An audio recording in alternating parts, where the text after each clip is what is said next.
Hello friends, बप्ता की रसीली रसोई में आप सभी का स्वागत है।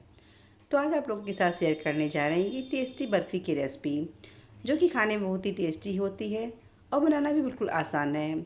जो कि थकान को दूर करता है, खून की कमी को पूरा करता है, एनर्जी से भरपूर है और चेहरे पर झुर्रियाँ पड़ने से रोकता है। साथ ही चेहरे पर ग्लो लाता है और चेहरे को चमकदार बनाता है। तो चलिए तैयारी कर लेते हैं हम टेस्टी बर्फ़ी बनाने की। इसलिए हमने यहाँ पर कुछ ड्राई फ्रूट्स लिए हैं। इन ड्राई फ्रूट्स में हमने यहाँ काजू और बादाम लिया है। आप चाहें तो यहाँ पर और भी ड्राई फ्रूट्स ऐड कर सकते हैं, जो भी आपको पसंद हो, या जो ना पसंद हो उसे स्किप भी कर सकते हैं।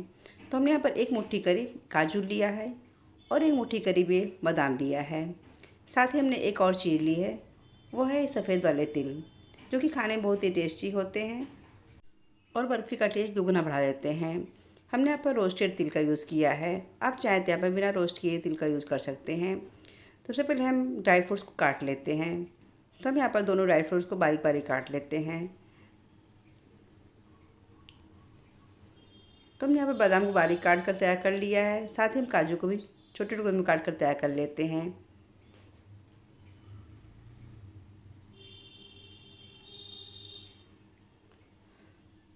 तो देखिए ड्राई फ्रूट्स हमारे सारे कट चुके हैं। अब तैयारी कर लेते हैं हम बर्फ़ी को बनाने के लिए। बर्फ़ी बनाने के लिए हमने यहाँ पर ये बीटरूट का यूज़ किया है, यानी चुकंदर का यूज़ किया है, जो कि पौष्टिक गुणों से भरपूर होता है। आप चाहें तो चुकंदर को सलाद के रूप में खा सकते हैं, या इसका जूस निकाल कर पी सकते हैं, या इस तरह हमारी तरह बर्फ़ी बनाकर भी खा सकते हैं। तो पहले हम चुकंदर के ऊपर और नीचे वाले भाग को काट कर अलग कर लेते हैं और इसे छील लेते हैं। आप चाहें तो यहाँ पर बिना छीले ही इसका यूज़ कर सकते हैं। अगर आप बिना छीले इसका यूज़ कर रहे हैं तो चुकंदर को अच्छे से साफ़ करके तैयार करके लें, क्योंकि इसमें हल्के हल्के रेसे लगे रहते हैं। अगर आपके बच्चे चुकंदर ना खाना पसंद करते हो तो आप इस तरह इसकी बर्फ़ी या हलवा बनाकर उन्हें खिला सकते हैं। ये खाने में बहुत ही टेस्टी होती है और बनाना बिल्कुल आसान है। वैसे इस समय नवरात्र का व्रत चल रहा है। अगर आप व्रत में चुकंदर को खाते हो तो आप इसकी बर्फ़ी या हलवा बनाकर ज़रूर खाइएगा, जो कि काफ़ी फ़ायदेमंद होता है और शरीर को एनर्जी देता है। और बिना व्रत वाले भी इसे खा सकते हैं। तो हमारे यहाँ पर दोनों चुकंदर छिल चुके हैं। अब छोटे छोटे छोटे पीस भी काट कर तैयार कर लेते हैं, क्योंकि हमें इस बर्फ़ी को बनाने में चुकंदर के जूस का यूज़ करना है, पल्प का यूज़ नहीं करना है। तो दोनों चुकंदर के पीस हमारे अच्छे से कट चुके हैं और हमने यहाँ पर छोटे साइज़ में काट कर तैयार कर लिया है, ताकि ये अच्छे से बारीक पिस जाएँ। अब इस चुकंदर वाले पीस को हम ग्राइंडिंग जार में डाल देते हैं, ताकि बढ़िया सा इसका पेस्ट तैयार हो जाए। और डाल देते हैं इसमें 1 गिलास पानी। छोटे गिलास से हमने यहाँ पर 1 गिलास पानी का यूज़ किया है। थोड़ा थोड़ा करके हम 2 बार में इसे डालकर पीस लेंगे। साथ ही हमने यहाँ पर फ्लेवर के लिए छोटी इलायची का यूज़ किया है। तो इसी से मैं छोटी इलायची डालकर इसे पीस लेते हैं, ताकि बर्फ़ी का टेस्ट काफ़ी अच्छा आए। तो इसे हम अच्छे से पीस लेते हैं।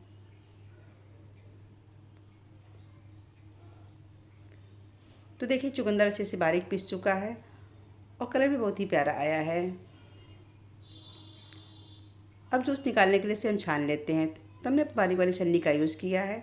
इसके होल काफ़ी छोटे हैं। अब इसे हल्के हाथों से हम चलाते हुए इसका जूस निकाल लेते हैं।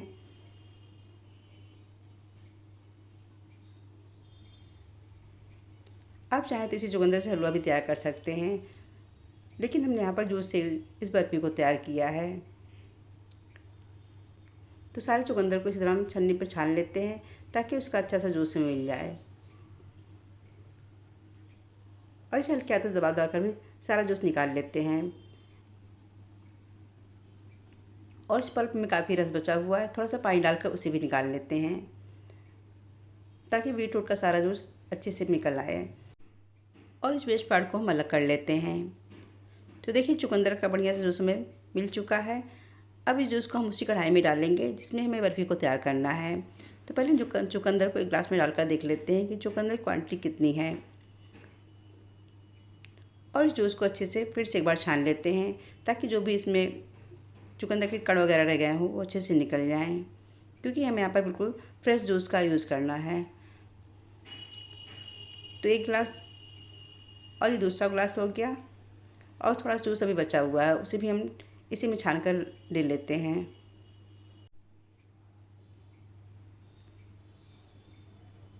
और आधा गिलास करीब जूस और मिला है, इसे भी हम छान लेते हैं। और इसे एक बार चम्मच से हल्का चला लेते हैं ताकि सारा जूस निकल जाए। और अब तैयारी कर लेते हैं इस बीटरूट की अच्छी सी बर्फ़ी बनाने की। तो इसे बनाने के लिए हमने यहाँ पर खाने वाले चम्मच से करीब 6 चम्मच ये अरारोट लिया है। तो इसे भी अच्छे से मिक्स कर लेते हैं ताकि इस जूस में लम्स गुठलियाँ बिल्कुल भी ना पड़ें।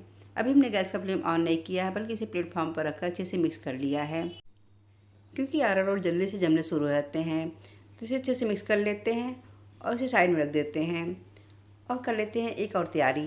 तो हमने यहाँ पर इस केक टिन का यूज़ किया है। आप चाहें तो यहाँ पर किसी प्लेट या थाली का भी यूज़ कर सकते हैं। तो उसमें थोड़ा सा देसी घी डालकर इसे हाथों से अच्छे से ग्रीस कर लेते हैं ताकि बर्फ़ी आसानी से निकल आए। तो केक टिन हमारा अच्छे से ग्रीस हो चुका है और इसे बार फिर से मिक्स करते हुए हम पका लेते हैं। तो हम चलते हैं गैस की तरफ और हमने गैस का फ्लेम ऑन कर दिया है और गैस का फ्लेम बिल्कुल धीमा रखा है। तो इसे धीमी आंच पर चलाते हुए पका लेते हैं। हमें यहाँ पर हाथों को बिल्कुल छोड़ना नहीं है, क्योंकि इसमें लम्स गुठलियाँ बहुत तेज़ी से पड़नी शुरू होती हैं, क्योंकि हमने यहाँ पर अरारोट का यूज़ किया है। अब इसमें ऐड करते हैं 1 गिलास चीनी। तो हमने यहाँ पर 2.5 गिलास चुकंदर के जूस के लिए 1 गिलास चीनी का यूज़ किया है, जो कि बिल्कुल परफेक्ट है। अगर इतनी क्वान्टिटी में आप इस बर्फ़ी को तैयार करेंगे तो बिल्कुल परफेक्ट मिठास आएगी बर्फ़ी में। इसे मिक्स करते हुए पका लेते हैं। तो चुकंदर का जूस हल्का सा गर्म होना शुरू हो गया है और इसे पकने में 10 से 12 मिनट का समय लग भी जाता है, क्योंकि हमें यहाँ पर सारे प्रोसेस धीमी आंच पर करने हैं। धीमी आंच पर पकाएंगे तो अरारोट अच्छे से पक जाएगा और इसमें कच्चापन बिल्कुल भी नहीं आएगा। और कलर देखिए बहुत ही प्यारा आया है कलर चुकंदर का। और हमने इसमें कलर का यूज़ बिल्कुल भी नहीं किया है, बिना कलर डाले ही चुकंदर का जूस इतना बढ़िया सा आ गया है। तो इसे पकते 7 से 8 मिनट हो गए हैं और कंसिस्टेंसी बिल्कुल पतली है, यानी इसे हमें और पकाना है जब तक कि अच्छे से पक ना जाए और कढ़ाई को छोड़ना ना शुरू कर दे। और देखिए इसमें बबल्स भी काफ़ी देर से आने शुरू हो गए हैं और ये मिश्रण हल्का सा गाढ़ा होना भी शुरू हो गया है। अब इसमें डाल देते हैं 1 चम्मच देसी घी। देसी घी हमें यहाँ पर शुरू से आखिर तक में 4 से 5 चम्मच यूज़ करना है। तो हमने यहाँ पर 1-1 चम्मच करके देसी घी का यूज़ किया है और टोटल हमने यहाँ पर 5 चम्मच देसी घी का यूज़ किया है। और इसमें ऐड करते हैं हम कटे हुए ड्राई फ्रूट्स जिन्हें हम काट कर तैयार किया था। थोड़े से बादाम, थोड़े से काजू, थोड़े से सफ़ेद वाले तिल। इन सारी चीज़ों से बर्फ़ी का टेस्ट दोगुना बढ़ जाता है। और थिकनेस देखिए काफ़ी गाढ़ी होनी शुरू हो गई है और कढ़ाई को भी छोड़ना शुरू कर दिया है। और इसे पकते 10 मिनट हो भी चुके हैं। इसे हम थोड़ी देर के लिए और पका लेते हैं ताकि हल्की से और गाढ़ी हो जाए। और देखिए बीटरूट का मिश्रण कढ़ाई को छोड़ना भी शुरू कर दिया है और कढ़ाई में इधर उधर घूमने भी लगी है, यानी बीटरूट का मिश्रण जमने वाली कंसिस्टेंसी में आ चुका है। और अब आखिरी स्टेज पर डाल देते हैं 1 चम्मच देसी घी। देसी घी डालने पर ये बर्फ़ी चमकदार दिखती है और हल्की शाइन करती है। तो बीटरूट की बर्फ़ी हमारी जमने के लिए बिल्कुल तैयार हो चुकी है। अब गैस का फ्लेम बंद कर देते हैं और इस मिश्रण को हम तुरंत केक टिन में डाल देंगे जिसे हमने घी से ग्रीस किया था। इस बीटरूट की बर्फ़ी को और भी टेस्टी, स्वादिष्ट और बिल्कुल मार्केट जैसा लुक देने के लिए हमने यहाँ पर थोड़े से ड्राई फ्रूट्स को बचा कर रख लिया था, उसे डाल देते हैं। थोड़े से सफ़ेद वाले तिल, थोड़े से कटे हुए काजू, थोड़े से बादाम और उसके ऊपर डाल देते हैं ये बीटरूट मिश्रण जिसे हमने तैयार किया था। यहाँ पर हमें इस प्रोसेस को बहुत ही जल्दी में करना है, वरना ये तुरंत जमने शुरू हो जाते हैं। तो इसे हल्के हाथों से फैला लेते हैं ताकि सारी तरफ से अच्छे से बराबर हो जाएं और इसे हल्का सा टैप कर देते हैं ताकि थिकनेस चारों तरफ बराबर रहे, कहीं मोटे ना रहें कहीं पतले ना रहें। अगर आपको और मोटे साइज़ में बर्फ़ी तैयार करनी है तो आप और छोटे बर्तन का यूज़ करके बर्फ़ी को तैयार कर सकते हैं। और इसके ऊपर डाल देते हैं थोड़े से कटे हुए ड्राई फ्रूट्स, जिससे ये बर्फ़ी देखने में खूबसूरत दिखती ही है, साथ ही खाने का टेस्ट दोगुना बढ़ जाता है। थोड़े से कटे हुए काजू, बादाम और रोस्टेड तिल, इससे बर्फ़ी का लुक काफ़ी बढ़ जाता है।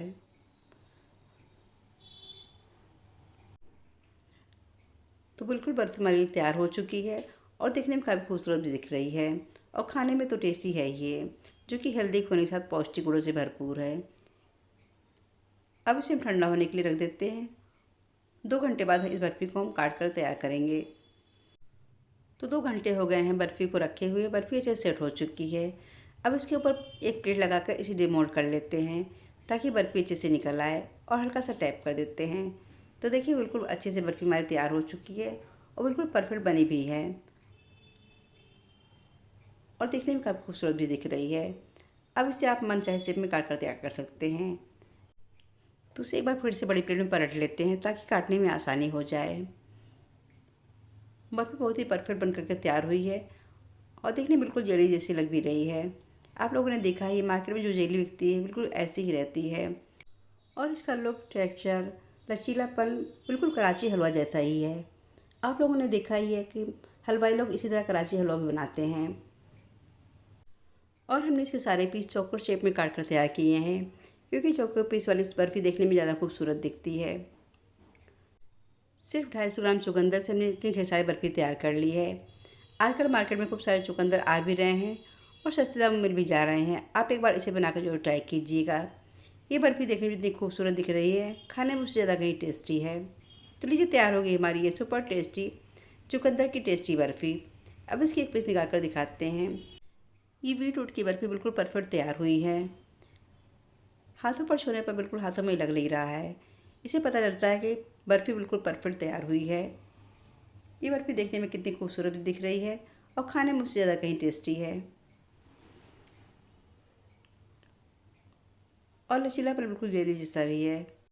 एक पीस और निकाल कर दिखाते हैं, कितनी आसानी से निकल जा रही है और प्लेट भी बिल्कुल साफ़ है। प्लेट में हल्का सा भी नहीं लगा हुआ है। तो बिल्कुल परफेक्ट हमारी ये चुकंदर की बर्फ़ी तैयार हो चुकी है।